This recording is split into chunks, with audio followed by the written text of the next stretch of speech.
So I was born and raised here in the Valley, and I've been in the insurance industry for about 18 years now. Our son is 23, so maybe closer to 19 now. So I've worked in many different insurance structures. And then last year, there's an opportunity that presented itself that allowed me or forced me, whichever way you want to paint that one, growth in building an agency for myself. I've worked and built agencies and managed for other people for many years, and I'm very comfortable with that and very comfortable with the industry and the knowledge base that I have as I've worked in the exclusives and the independents, and I'll explain what those are in a minute. I've been blessed to be backed by a well-established company in the Valley, the Town Auto Group, which most of you are aware of. I have a very strong family ties with them, so they were very comfortable, and we have such a great comfort level. They were like, this is what we want you to do, and we're going to help you to do it. So that's how that kind of has come about. I myself have never seen myself as a salesperson.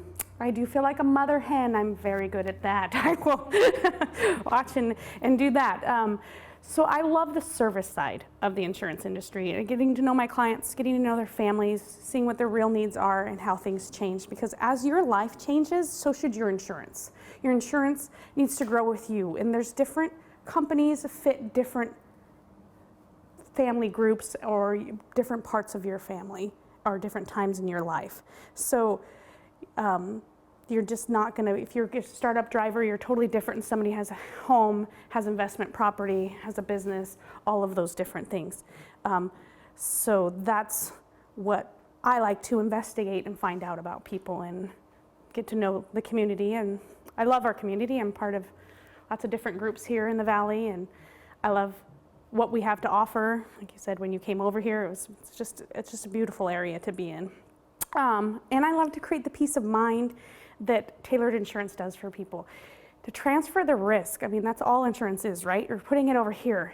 You have worked your whole life to create what you have in your life, your home, your retirement, whatever it be. So if I can protect it by putting your insurance agent or your insurance company or your policy as the highest thing for somebody to go after so that you still have all that you've worked for, that's what you're supposed to do. That's what your insurance is going to do, to protect what you've worked your whole life for, so you can still have that if something horrible happens, whatever it be.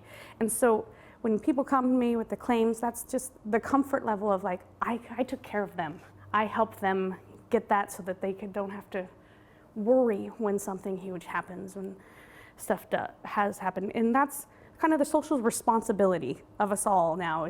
That's a big phrase that people use right now. And so to me, if you define social responsibility, it's a moral obligation to behave respectfully towards others.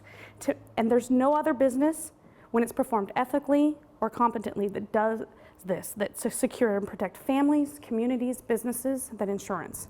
And so that's the exciting part, I guess, if you want to say, of insurance, is it really takes care of people.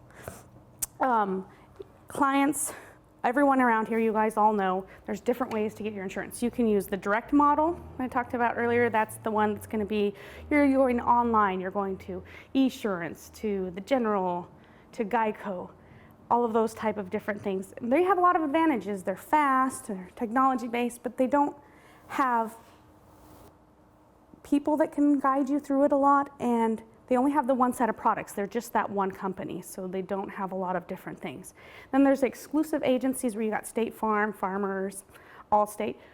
Those have great advantages for us in the community. Those are the agents that you see out here that are supporting our kids when they're doing their soccer.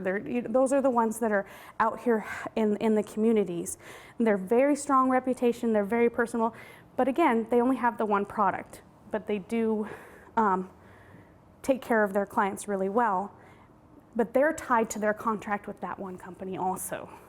And that's where I see, and as I've seen insurance through the years, this is where I think all of them are kind of headed if you just look a little bit farther out. It's the independent model, where you work with multiple companies as an agent. You have contracts with all these different companies. So if this company isn't the right fit for this client, then you can move your company there. And then you get them the advocacy for them, and you save them the headache of ever having to shop it around again because you have it all for them and you can go and do all of that work for them.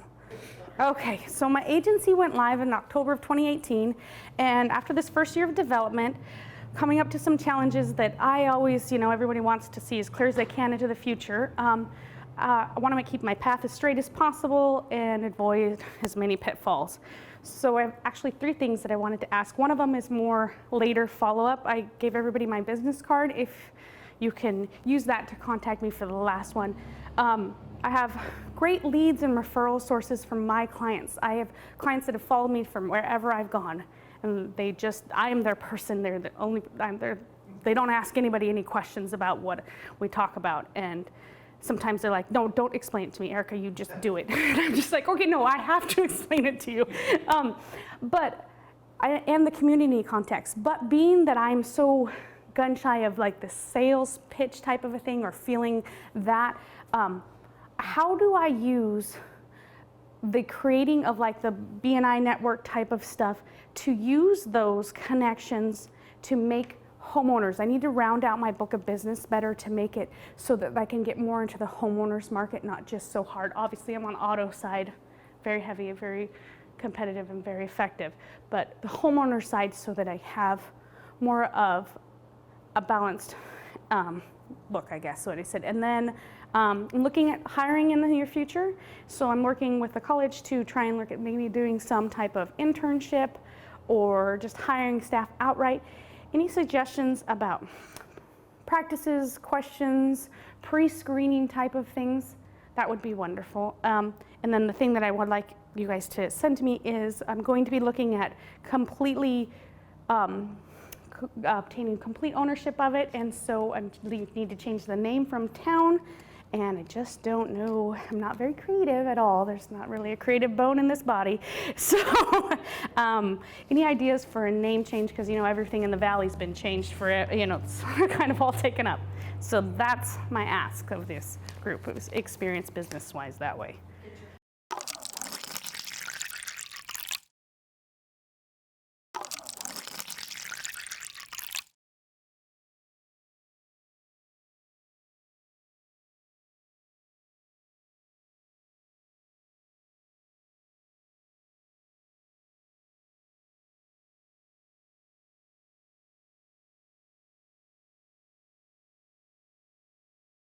Yeah, this growth has been a major amount of change this year. This is amount of growth, very uncomfortable, which is life. You have to be uncomfortable to grow. So this is where we're at.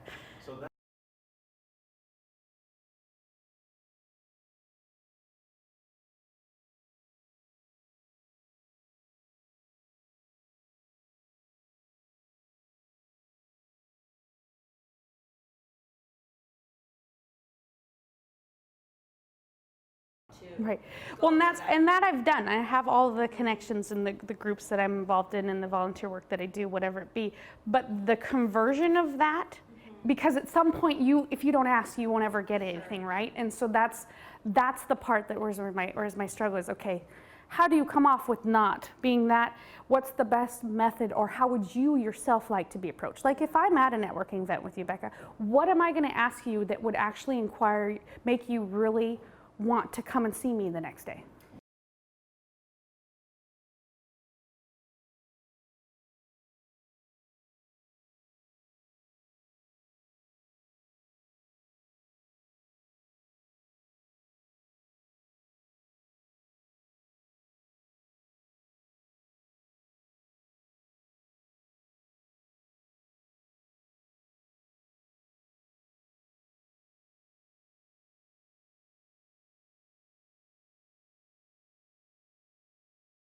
When you think of the town auto group, it's an auto group. Yes, it is. That's all you think of. So Yeah. I think that'll help you too, just naturally, by changing that name. Off the top of my head, I don't have any recommendations for a name. But you're thinking about them. You're thinking about them. Thank you.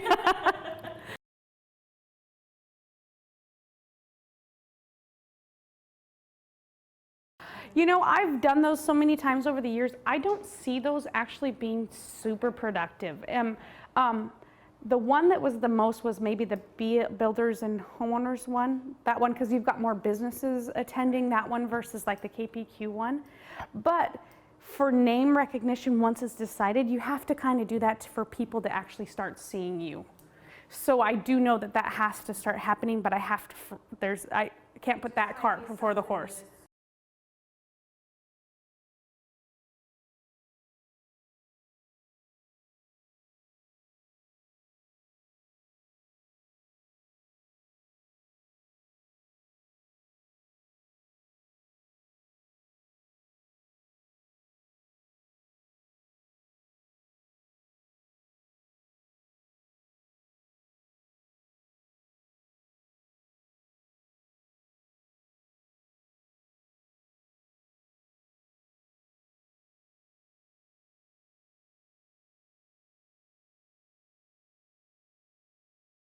Yeah, you're working on that one too.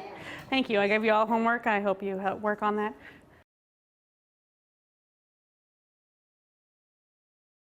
No, I'm just more of a conservative type of person. Never been a go-getter type of a person. That's just my default.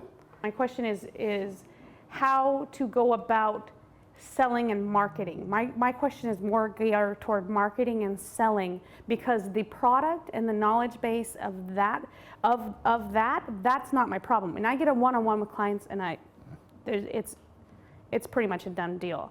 I have a huge Hispanic client base, because that's the differentiator, I guess what you would say for myself, is there's not a lot of real experienced bilingual people in the Valley. So with that, that's where my clients follow me around, is it's like, you're the only one that explains it to make sense, and that's all you need, because insurance is way over everybody's everyday head for the most part. And there's so many intricate pieces, and explaining it at a level that doesn't belittle somebody and help them feel that it's over their head is what is a true skill. And so that is not my question. That's not what my question is, more towards marketing and that piece. No, not how do you do the marketing that works? What marketing is more effective, or would be more effective for you personally?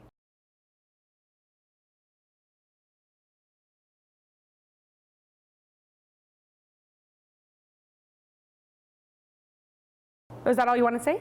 Yeah. Okay. Oh, sorry. Go ahead. Sorry.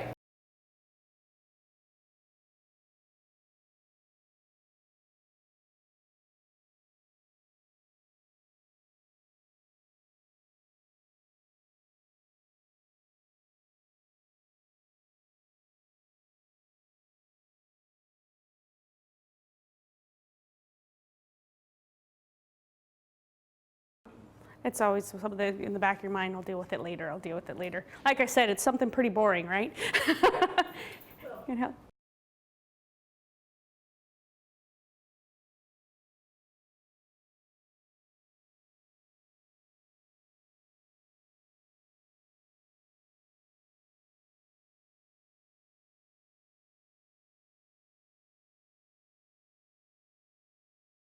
Yeah, and that's where you find out the investigation.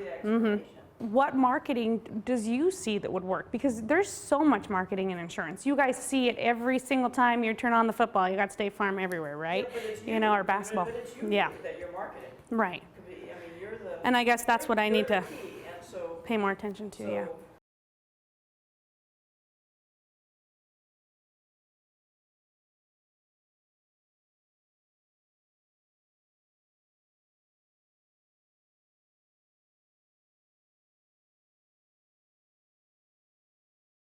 You can do that up to a certain sense in insurance, but insurance is unlike any other in the regulations that the state has as to how much you can pay somebody for referring people to you. I don't even add any of the Starbucks cards or whatever, but my clients that I have bring me their whole family. But that's also our culture. So that's not my issue. It's my issue is more just to get onto the other side of that. Those clients, I can sell them quite a bit. I sell them all of their things. There's certain things that they don't have or purchase-wise, but the insurance industry has a lot of regulations on incentivizing. The other industries do not have that.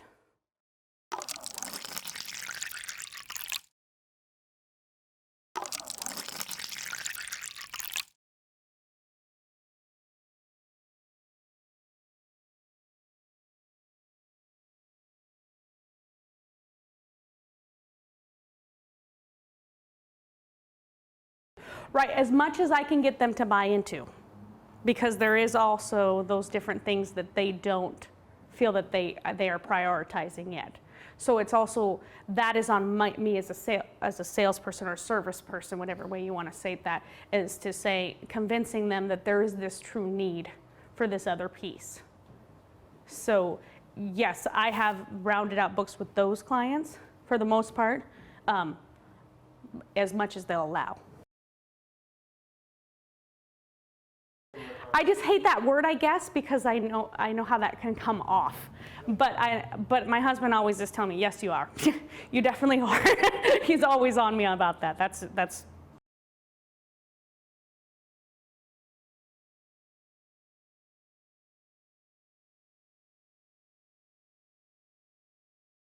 Your greatest service people are going to be the ones that truly want to educate on the product, and so that's to me is what I am. I'm more of an educator in that sense, is that I want my customers to truly understand what it is, because insurance is the greatest intangible there is, right? You go in and you're paying for a promise that if something happens, this horrible thing might happen, and then we're going to take care of you. But then there's all of these other little things. If this and this and this happens, then that won't be taken care of. So you're counting on this person to make sure that whatever happens, that you know what you're actually purchasing. You know, most homeowners don't know, unless there's a certain thing on there, there's no coverage for water from a flood. None, right? So you have to have a separate policy for that. A water from an outside source is not covered. If it's only one property that's affected, there's no coverage under your FEMA. Those different things that people don't understand about insurance, that's your job, is to take care of them and educate them.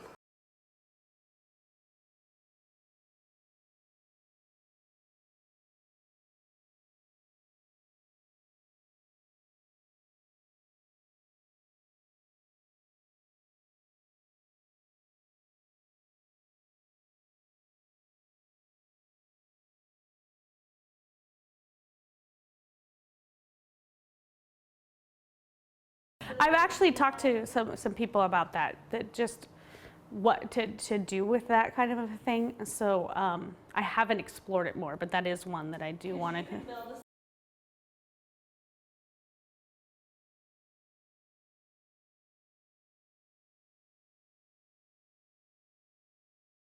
Yeah, I was meeting with Callie, that's she's running the Realtors Association, and she was talking to me about the different products that they offer for their meetings, and they're going around to actually have the realtors in there and meeting on those.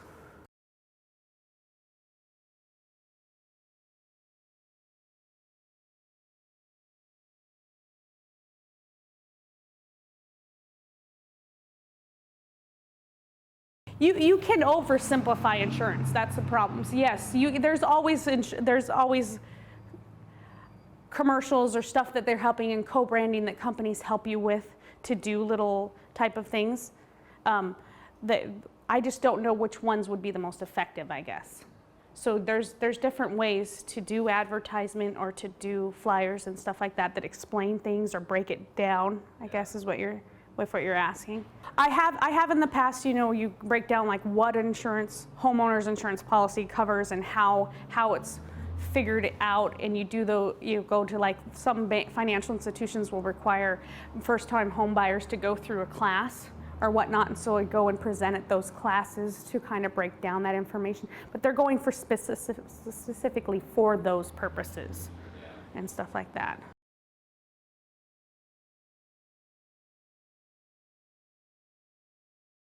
I see what you're saying.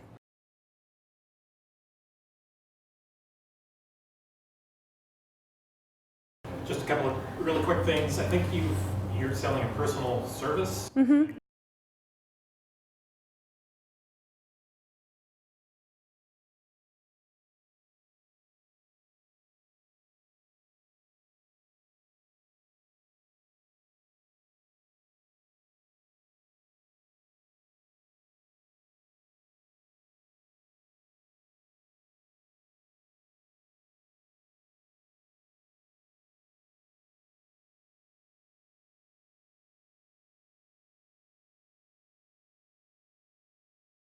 And that's usually on my callback from my email that I send is, hey, would you like a second opinion on how your rate just jacked up because you got a new car? You know, type The of a thing. important would be, when did you last talk to your broker? 'Cause Yeah, that's a good thing.